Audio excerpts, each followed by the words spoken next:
how do you attract new investors? And maybe Dave, you can touch on how you can help companies, take more strategic approach to investor targeting. Yeah, how do we attract new investors?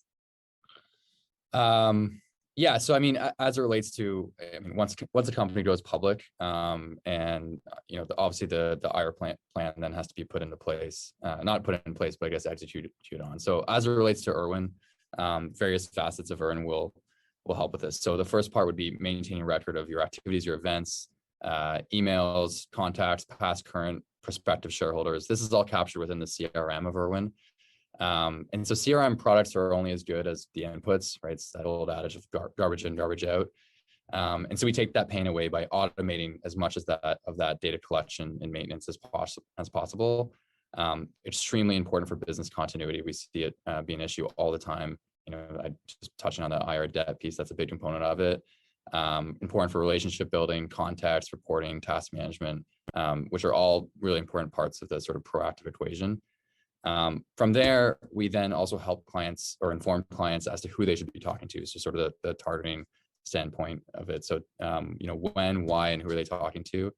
And for those that they know, we provide them with, data-driven insight on their contacts, organizations regarding their coverage details, holdings, past history and experience, style, and then any updated contact information. And then from there, understanding your shareholder base and how it changes through time is imperative to start tracking from day one. And so the data sets that are relevant to you as a newly traded public company versus a mature public company, those are different. So again, important to build a strategy around, what your shareholder monitoring will look like day one versus, year 2, year 5, year 10. The last or another component is, what's being said about your company. So we offer access to research and estimates and transcripts so you can monitor the market's expectations for both your company, peers, your sector. And this will really help to inform positioning and to align on expectations. I think that misjudging or miscommunicating expectations, that can be a fatal error for a lot of companies.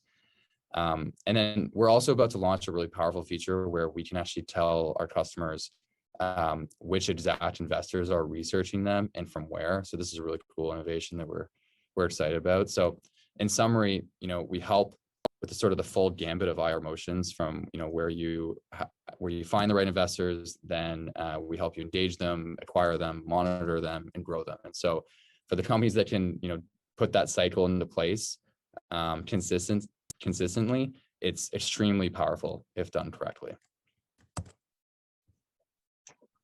That's very helpful.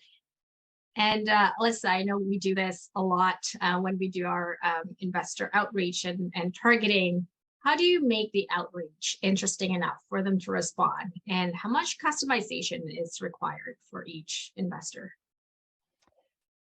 Thanks, Caroline. So I think we're really big believers in leveraging your existing relationships first and foremost. And I think that's a little bit of a lost art where you're meeting someone at a conference, you maybe have implemented a lead gen program that's driving traffic to your website, capturing emails, and that's a warm lead. They've landed there. They've expressed interest some way, shape, or form.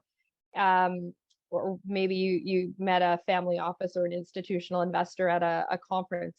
Capturing all of that information in your database is absolutely critical. So again, I've mentioned that we use each of our clients as an agency. Our clients all have different platforms. Irwin is an agency platform for us, but we actually diarize when we're talking to investors who say, look, that investor day that you're going to have in May, make sure I get a phone call or an invite. And we track it, make sure there's an alert set so that we do call Ryan and let him know that investor day is happening, and then he feels special that he got that phone call from us or that personal touch.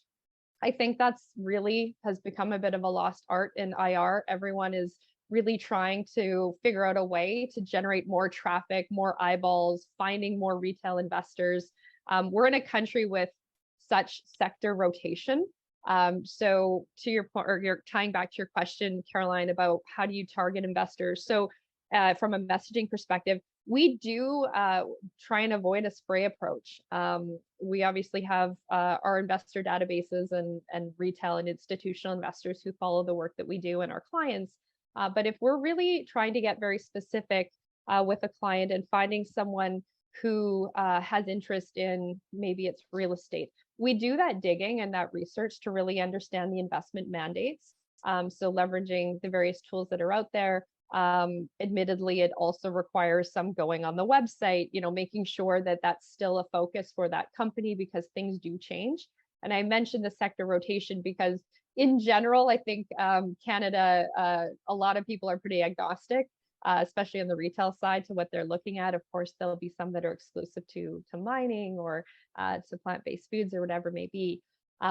But really making sure that, especially if an investor has already said to you, I don't do, early stage and I don't like that particular sector. Capturing all that information is really important because we all look silly if we call that person 2 months later or launch a campaign, and maybe it's an email campaign or whatever it may be, when that person already said, look, I don't follow this sector, I've already told you, and then you've pissed that person off. So we really try and curate our messaging as much as possible. I just want to mention one really quick story for one of our clients that we, an exercise we went through this summer. We figured out that this company has a really great story, a really great strategy. Everything is great about them, but it's not, it's a story that is going to resonate far more in the US than in Canada. So we found their sector and went to various geographies. And in this case, it happened to be Texas, Florida, and California. And we found all of the small cap investors, funds that invest in Canadian small caps in this particular sector. And so leveraging the various tools, doing the research, doing the heavy lifting, I think is really important. And you're just going to get better results. A little bit of extra work, of course, but it's going to go a long way. Just on that note, I would just say, we really try to push for targeting as a function of, raising allies, not just raising or attracting money. So really thinking about the kind of investors that you want to have around the table is super important. Not everyone gets to be so lucky as to choose their investors, but you should at least try. I was listening to a podcast the other day from the president of Shopify. He was talking about how he is effectively handpicked his investors, which is great. Not everyone gets to do that, but investors recognize the effort and the strategy, and I think they're even more attracted to that. So it's super, super important.